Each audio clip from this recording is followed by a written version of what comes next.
Selamat datang di digital audiobook dari e-training ID Home Study Course bersama Haikal Rusli. Pelayanan publik terbaik versi kreator Kanoman, pemuda kreatif dan inovatif versi Diskominfo. Selamat pagi. Wah, sangat bersemangat sekali ya. Bagaimana kabarnya? Baik. Nah, biar lebih semangat lagi ketika saya berbicara olahraga, Bapak dan Ibu menjawab yes, yes, yes. Olahraga yang kedua yaitu menjawab dengan sportif. Contohnya, olahraga, yes, yes, yes. Olahraga sportif. Bisa kita mulai? Baik, kalau seperti itu. Olahraga, yes, yes, yes. Olahraga sportif. Wah, sangat bersemangat sekali. Tepuk tangan untuk kita semua. Nah, sebelumnya sudah ada yang kenal saya? Ada yang sudah, ada yang belum. Baik, di sini saya akan memperkenalkan diri saya. Seperti kata pepatah, tak kenal maka tak sayang. Perkenalkan, nama saya Desa Gede Suci Paramita. Saya biasa dipanggil dengan Desa. Tempat tanggal lahir saya yaitu Waliang 1 Desember 1998. Tempat tinggal saya ada di Kecamatan Abang, Kabupaten Karangasem, Provinsi Bali. Nomor telepon saya ada di 087856403104. Pekerjaan saya masih seorang mahasiswi di salah satu universitas negeri di Bali, yaitu di Universitas Pendidikan Ganesha, di Fakultas Olahraga dan Kesehatan, lebih tepatnya di program studi pendidikan kepelatihan olahraga. Nah, pada kesempatan kali ini saya mengucapkan banyak terima kasih selaku panitia yang telah memberikan kesempatan untuk saya membagikan ilmu saya kepada Bapak dan Ibu sekalian di sini, yaitu mengenai perencanaan program latihan bagi pelatih. Begitu juga dengan Bapak dan Ibu sekalian di sini, saya mengucapkan banyak terima kasih atas partisipasinya dalam mengikuti acara pada pagi hari ini. Nah, sebelum kita mulai, di sini dimohonkan kepada Bapak dan Ibu sekalian men-silent HP-nya. Nanti ketika Bapak dan Ibu ribut, nanti saya akan memberikan satu pertanyaan kepada Bapak dan Ibu, kemudian menjawab di depan atau di samping saya dengan cara bergoyang.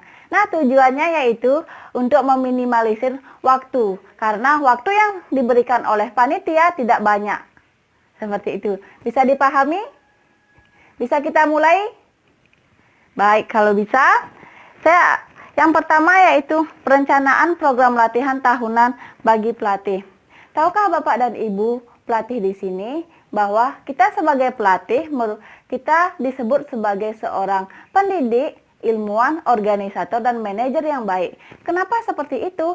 Karena kita sebagai pelatih mengetahui betul cabang olahraga yang dilatih, mengetahui kondisi atlet, dan mengetahui bagaimana keadaan atlet. Ada buku yang saya baca mengenai pelatihan. Pelatih bagaikan bak arsitektur bangunan. Kenapa pelatih disebut dengan bak arsitektur bangunan? Karena ketika kita membangun sebuah rumah kemudian tidak sesuai dengan norma-norma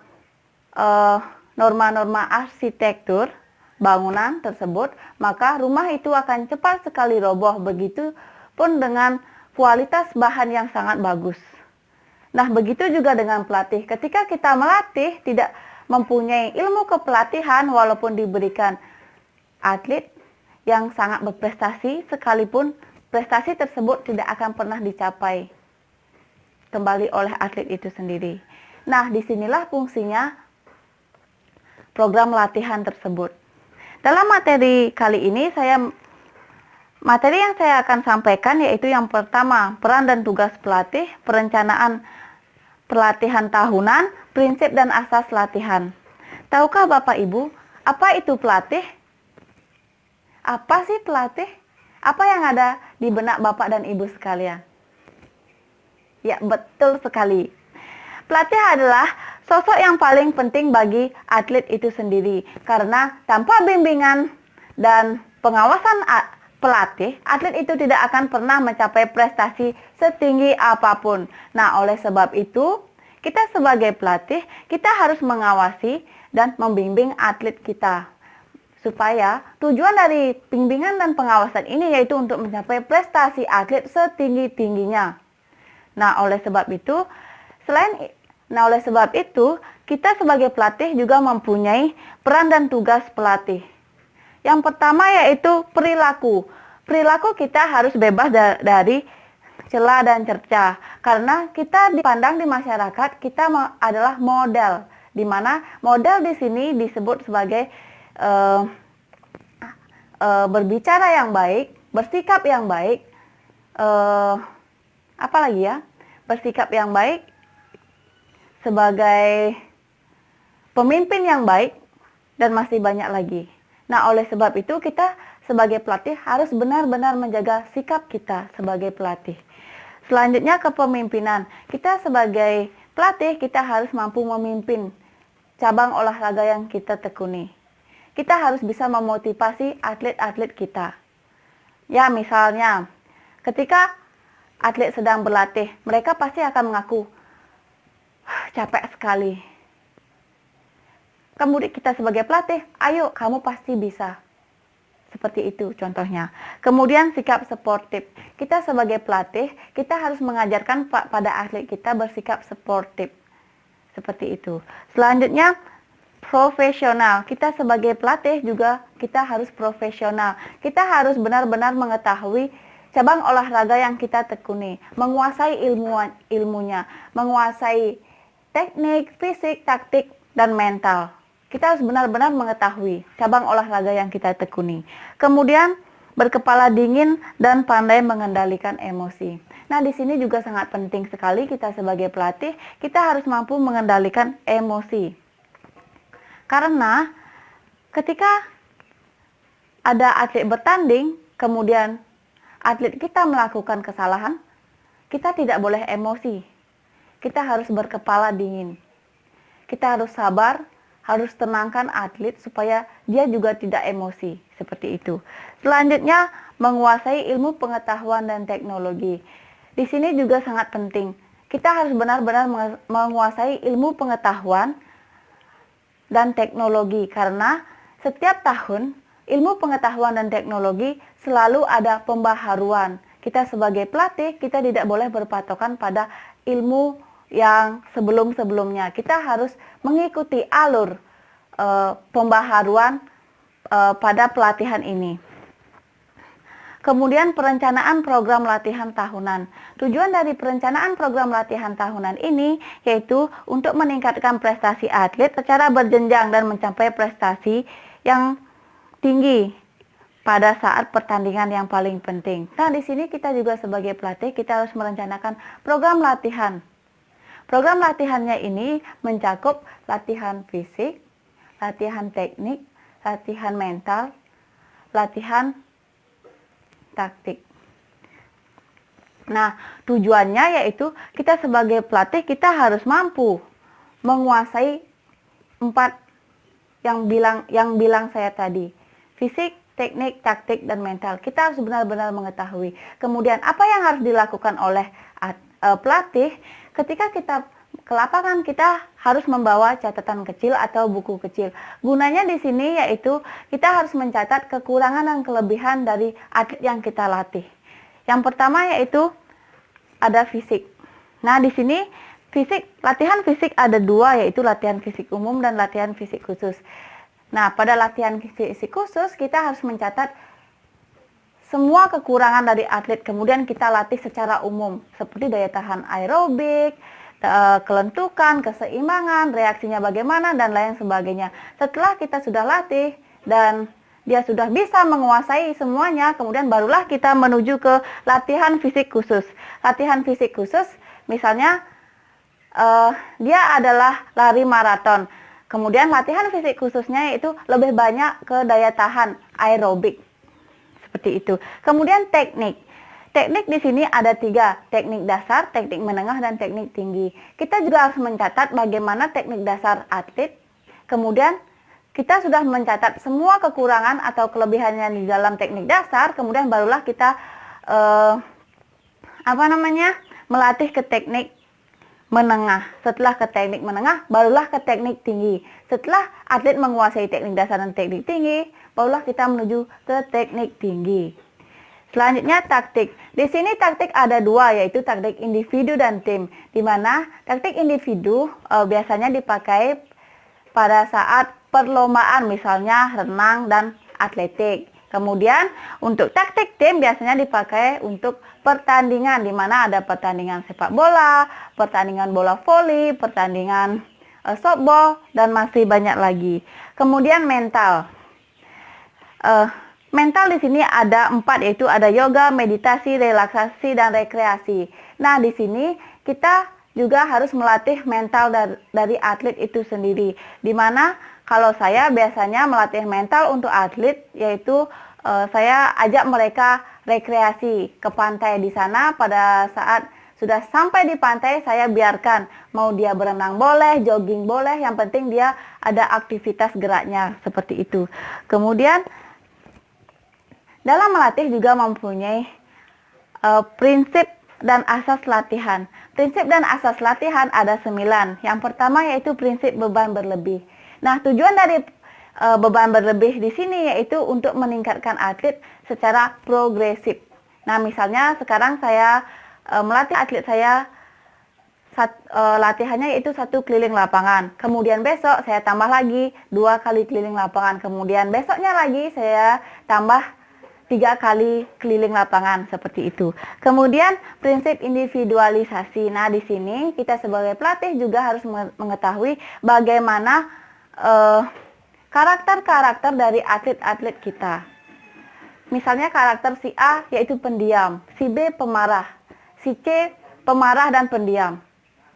Misalnya seperti itu. Nah, di sini juga kita harus mengetahui betul bagaimana karakternya. Nanti pada saat latihan kita harus bagaimanakan atlet ini.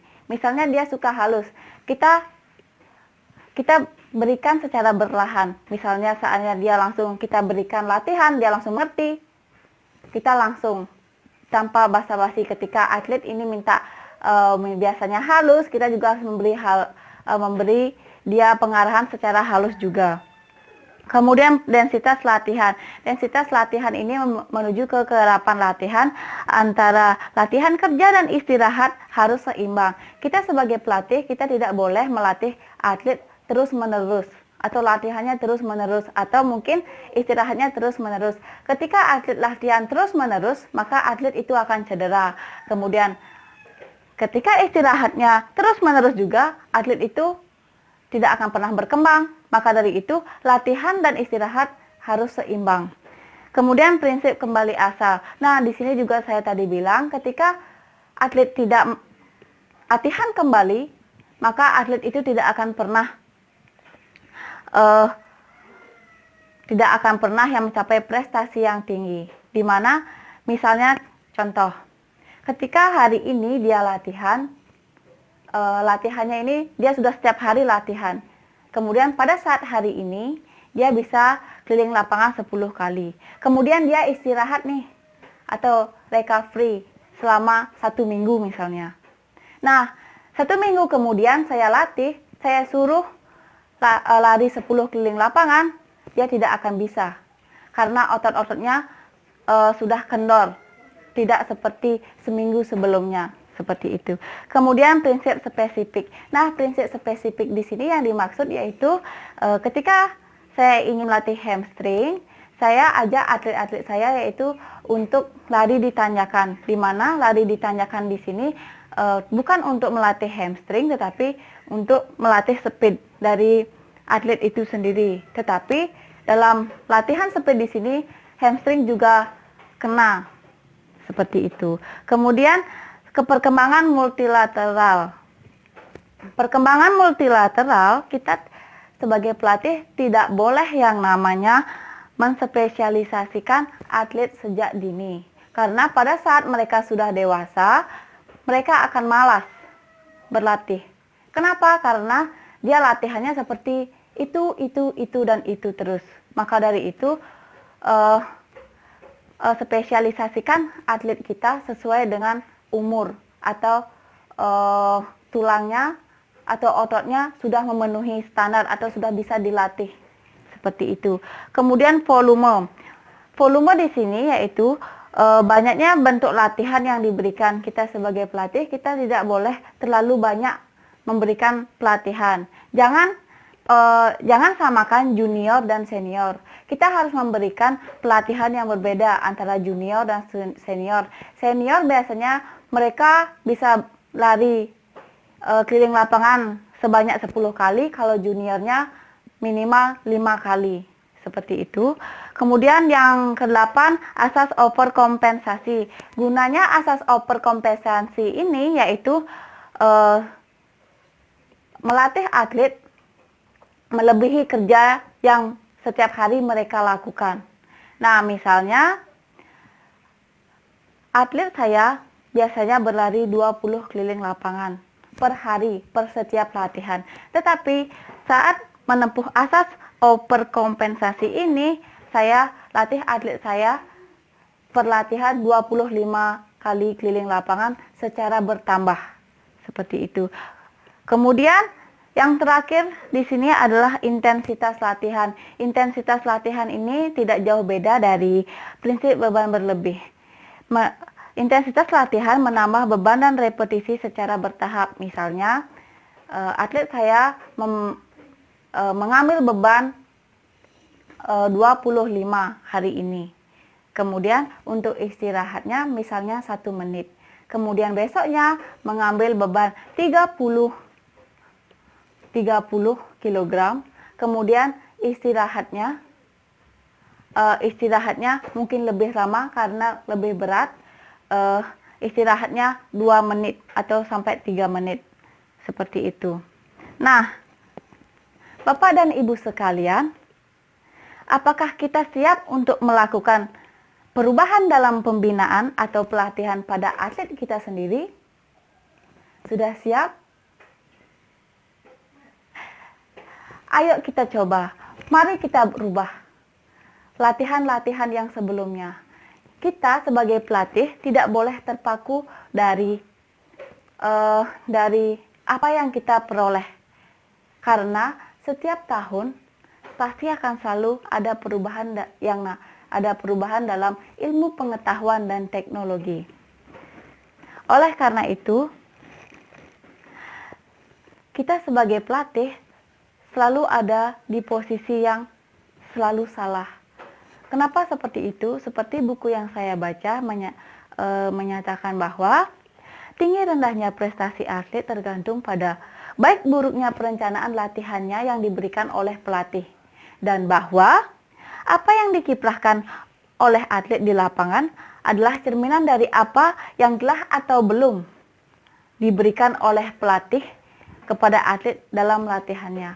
Nah, oleh sebab itu, marilah kita ubah cara melatih kita di lapangan.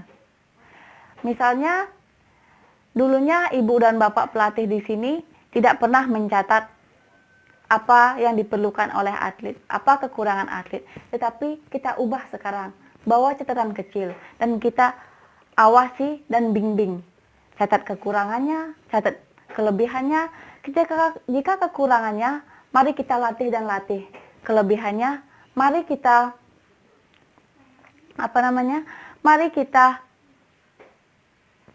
latih lagi dan lagi supaya lebih baik.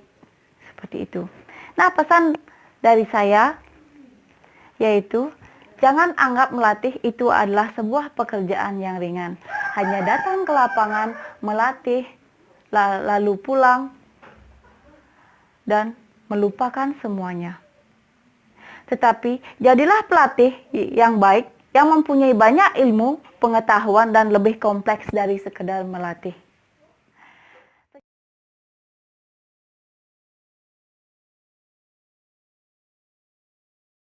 Untuk info seminar dan training tentang Haikal Rusli, klik di www.haikalrusli.com atau hubungi di 0895 0633 8444.